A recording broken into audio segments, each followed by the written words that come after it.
Pineapple शिरा करतोय मित्रांनो आपण. इथे मी पायनॅपलचे काप करून आता त्याची प्युरी करून घेते आधी. टाकलंय. आता आपण याच्यामध्ये रवा मिक्स करून घेऊया. टाकलंय. रवा छान फुलतोय तुपामध्ये आणि खूप छान वास सुटलाय. आपल्या आवडीनुसार आपण ड्रायफ्रुट्स टाकणार आहोत. थोडेसे बेदाणे, जायफळाची पूड मी ऍड करते. जायफळाची पूड घेतली. आता भाजून झालाय. याच्यामध्ये मी आता हे प्युरी करून ठेवली होती आपण, ती ऍड करूया.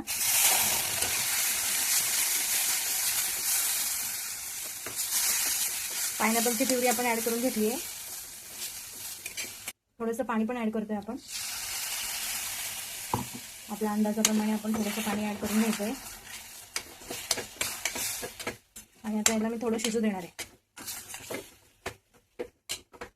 अजून थोडं पाणी ऍड करू शकतो आपण असं वाटतंय मला, म्हणून मी अजून थोडंसं पाणी ऍड करते.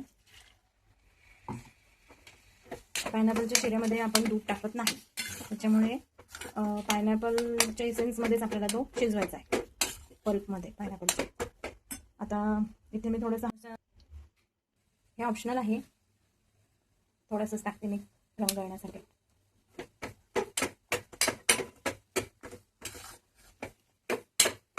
थोडंसं केशर ऍड करते मी. जेवढी आपण रवा घेतला होता तेवढीच आपल्याला साखर ऍड करायची आहे. साखर आपण छान मिक्स करून घेऊया. आपला ऑलमोस्ट शिरा आता तयार आहे.